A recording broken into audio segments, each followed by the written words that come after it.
Yeah, thanks. Just before I start, I'd like to obviously thank the Manchester China Institute for inviting me to speak. And yeah, it's an honour to be able to talk about my experiences as a Chinese adoptee in the UK, because I feel like it's something that's not really touched upon when we talk about British Chinese people and what that like identifier means. And I think having lived through the past 2 years as a Chinese adoptee to white parents, it has definitely made me more aware of how I am perceived as an Asian person, and how actually like isolating that can be.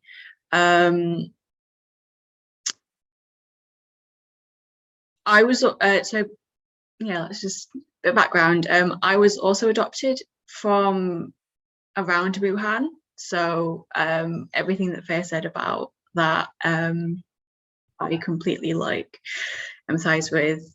Even though I've never been back myself since I was a child, there's still this stigma that, oh, you're from like Wuhan, you must therefore automatically have it. And then kind of having to explain that actually, no, I'm adopted and I've never been back. And sort of dealing with the follow-up invasive questions that people will be like, oh, right, so, you know, like, can you speak Chinese and all this? And yeah, it wasn't really until COVID hit that it made me aware of the fact that, you know, when I go outside, the first thing people will see is that I am a Chinese person. I am not the child of like a white couple. And that's been really kind of isolating to deal with over the past 2 years. Especially, you know, like all these attacks on the news. The attackers essentially look like my family. You know, at the end of the day, I can't go home and tell my parents, yeah, so like, you know, I've just been racially harassed, because they aren't equipped to deal with it. They won't have experienced it themselves. They have that degree of separation. You know, they can go out on their own and they won't be attacked for, you know, being white, or have to deal with anything that I might face on my own. So dealing with those incidents throughout the past 2 years have been quite challenging, because, you know, like I said, at the end of the day, those attackers look like my family race-wise. They could just as well have been my family. It's the same thing to me. I don't have the same sort of support. I can't go to like any of my aunts and uncles and say, well, I'm scared this might happen, because they're white as well. And it really kind of made me realize that I am in between these two countries, and it leads to a lot of imposter syndrome. I'm sort of like seen as too Chinese to be British over here, but I'm too British to be considered Chinese as well. I went to China back in 2017 on a school trip, and that kind of also highlighted it. I kind of tried to ignore it, but then COVID made me sort of unable to do that again. And it kind of made me realize that no matter how long I've lived in the UK and, you know, like speak their language as my first language, and know all the customs and all this, I'll never 100% fit in. And that was always ingrained in me as a child. Not just that I look different from my friends, but also my family. You know, growing up in primary school, the amount of times that I was reminded that you know, my parents weren't my real parents, and so on. It's ingrained in in Chinese adoptees, I'd say from a young age that we do look different from everyone else. You know, I remember going home and almost wishing that I was white so that I would fit in. And it's not just that I would fit in with my friends, but also with my family, you know. And looking back, it's always interesting that I never thought I wanted my family to be Chinese so they would look like me. I wanted to look like them. And it was always because, you know, the racism that we faced again, being seen as Chinese was something to be ashamed of. And I guess being adopted into a white family gave me almost a privilege to separate myself from that to an extent, even though looking back, that was naive as well. You know, like I will always be perceived as an Asian person, as someone from China, before I will be seen as the child of a white couple. And that kind of feeling of being different has stuck with me ever since. Even in high school, I had 2 friends in high school. One of them was Chinese and one of them was South Korean, and neither of them were adoptees. And that separation that I put myself through as a child, and almost rejecting my birth culture, meant that when I hung out with them, I never felt like I fit in. You know, they both spoke Korean and Mandarin respectively. They understood the different customs in those countries. They had family that looked like them, and I was there just like almost a tag along because I couldn't relate to any of the like inside culture jokes or whatever. I looked like them, but I didn't fit in with them. But at the same time, with all my white friends, I fit in with them, but I don't look like them. And this feeling of being in between means that I'm still quite hesitant in a lot of spaces online, particularly, to actually call myself Chinese. I always have to kind of add that disclaimer of British Chinese, because it wasn't until the past couple of years that I've actually kind of started to explore that side.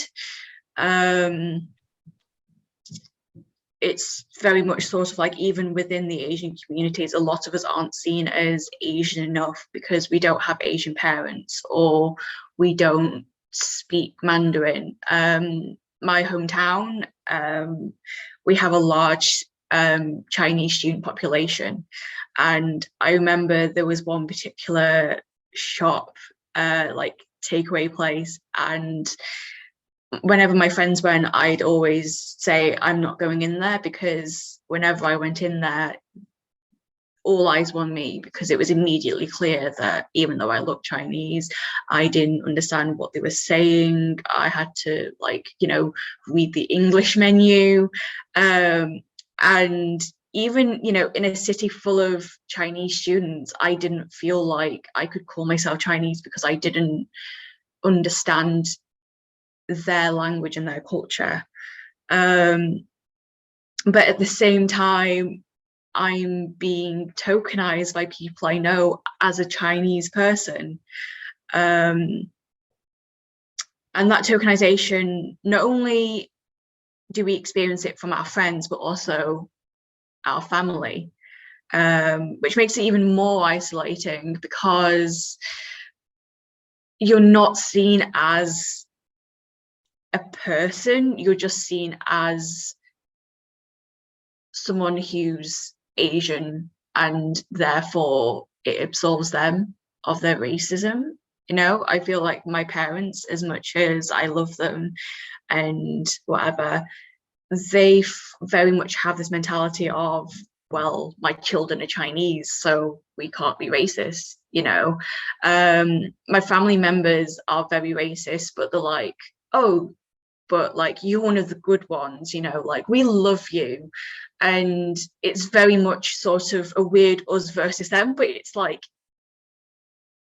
we're part of that community that you're against. And that almost proves how whitewashed we are within our own families. so that when it comes to calling ourselves British Chinese, we do have that question of, well, you know, am I Chinese enough? You know, like my name, my legal middle name is my Chinese name, but for all intents and purposes, I don't have one. I've had that stripped from me. And while that has possibly given me some privilege in that I don't have to face bullying for my name, I have, though, my middle name, I don't tell many people anymore because of the bullying I face from it. And I was always sort of fortunate enough from that whitewashing aspect that I could get along with a white sounding name. But now growing up, entering the workplace, it's othering again. I joined a client project once, and this person who was also Asian, as soon as I turned my camera on, went, "Oh my God, you're Asian." And I was like, yeah, I'm Chinese. And he was like, I thought you were white, like you don't sound Chinese at all, like, you know. And that's from within the Asian community, and we're getting that also from the white community. It's like, oh, like you don't have a Chinese name, I thought you were white as well. And then within the Asian community, we're also reminded that our names stand out, and in a seemingly negative way. And we're just forgotten about because we can use our Western names to sort of hide the fact that we're Chinese, even though we are also treated like a Chinese person, treated the way other Asian people are. And the big issue I've also faced as an adoptee is that people also forget that we're immigrants. We, for all, you know, legally we are considered immigrants. And again, we're seen as one of these good ones because we've been brought up in British culture, even if we've had no choice. It's just like, that was my adoptive parents' culture. We've been brought up in that. So, you know, like I've had times when people have started talking about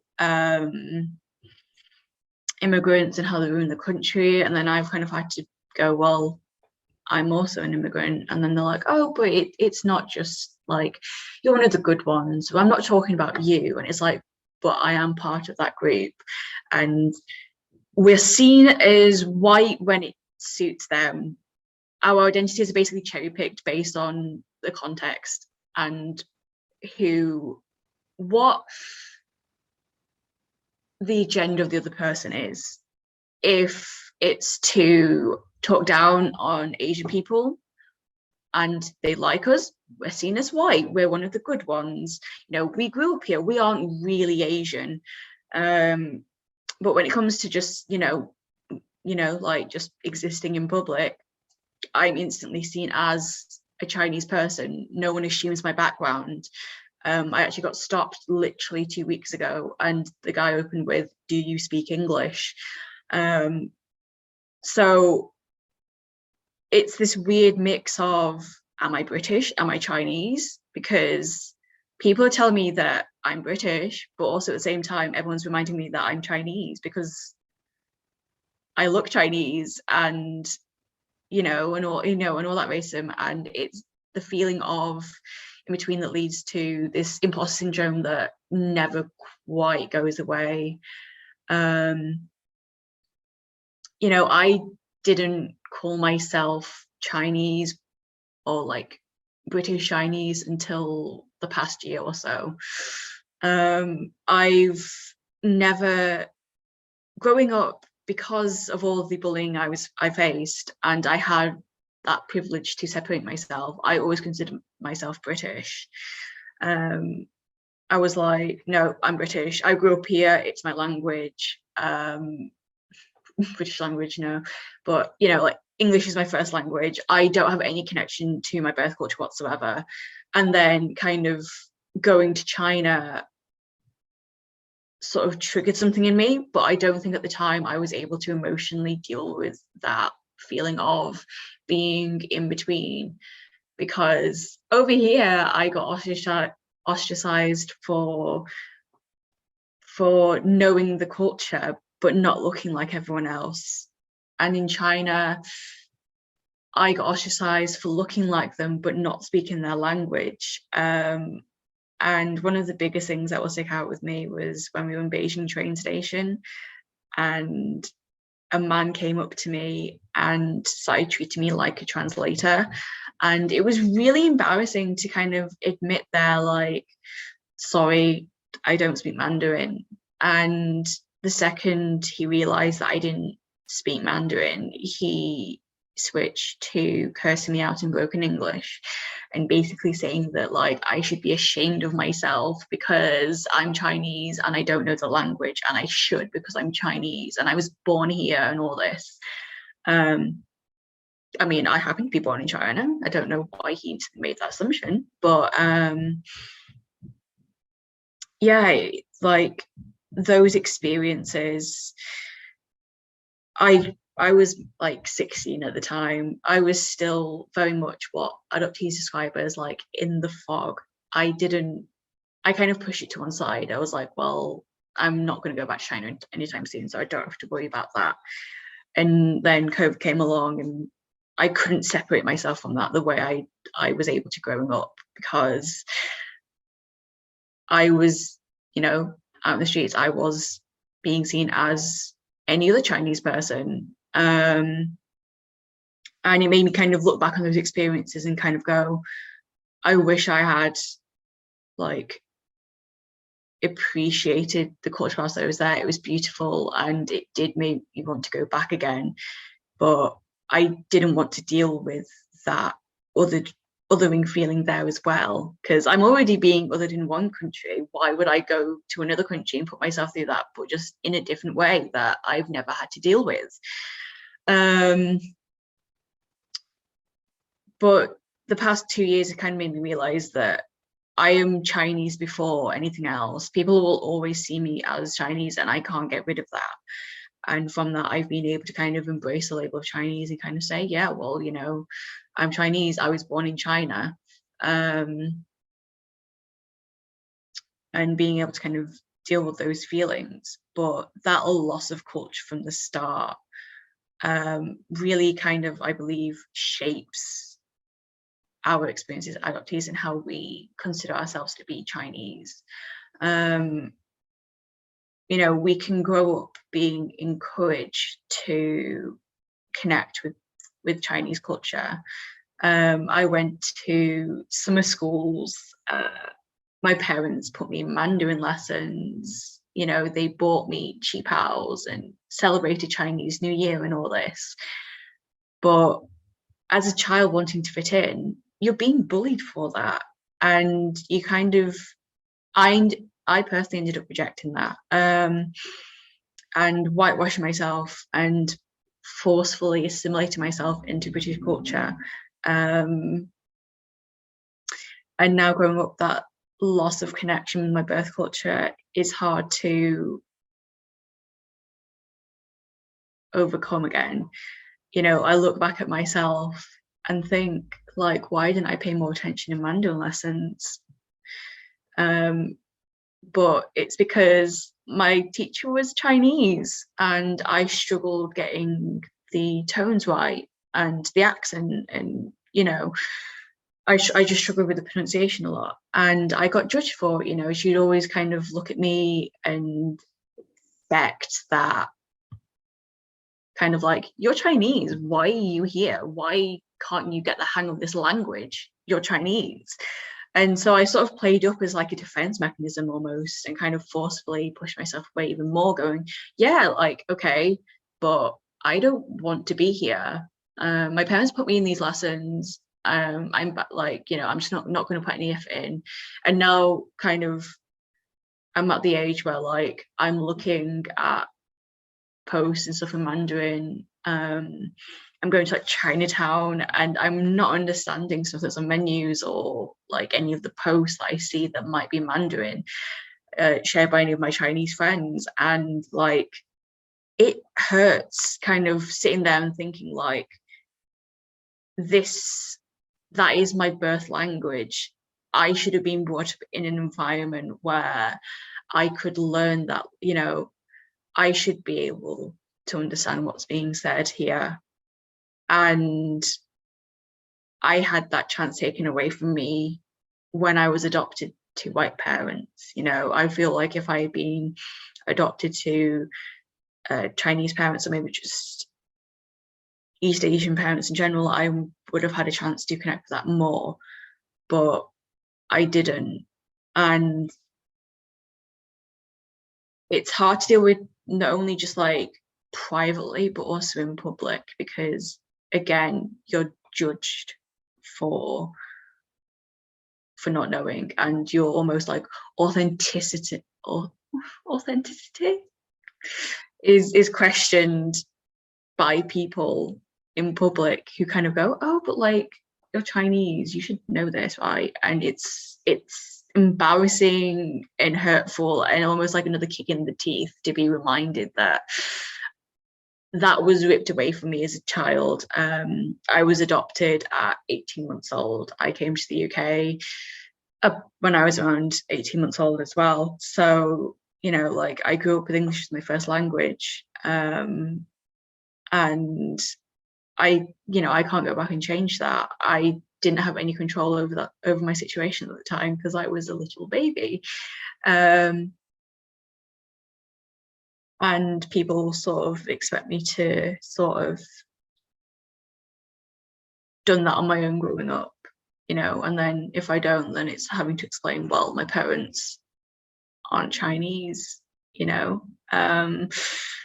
Even like a few months ago, I ended up going out with some like work colleagues and we went to a dim sum restaurant, and it was really embarrassing there having to ask for like a fork and a spoon because I couldn't use chopsticks, and I was the only Chinese person there, and everyone's looking at me funny because I can't use chopsticks.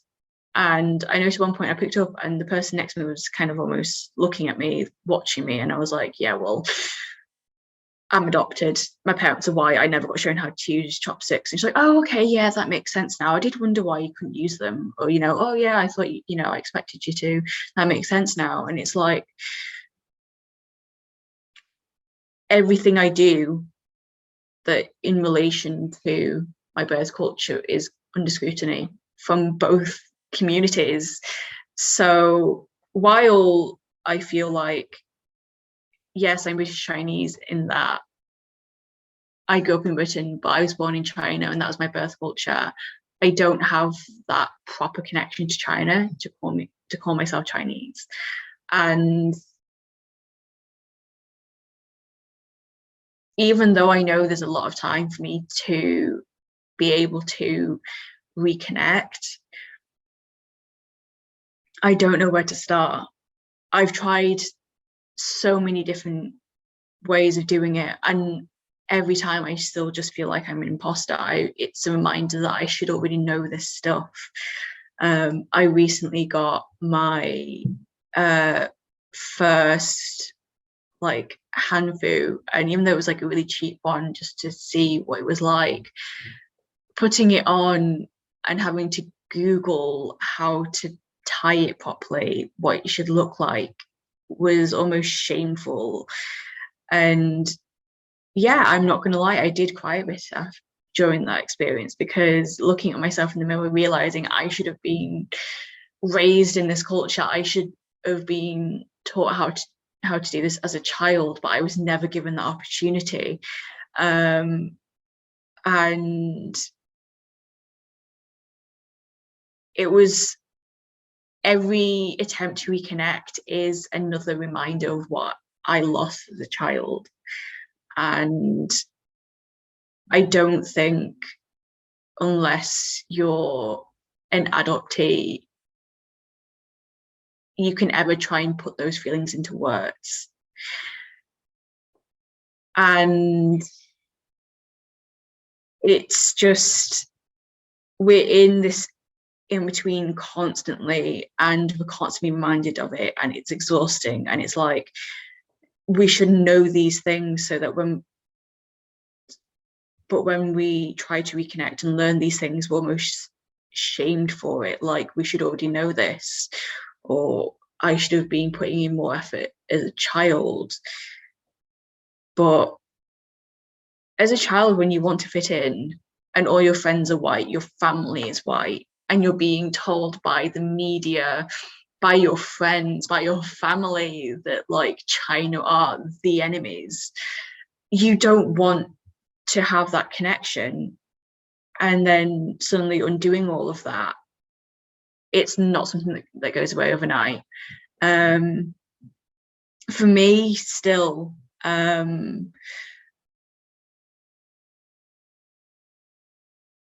even though I've been trying to reconnect with my birth culture, anything related to my hometown is still too personal to deal with yet. I've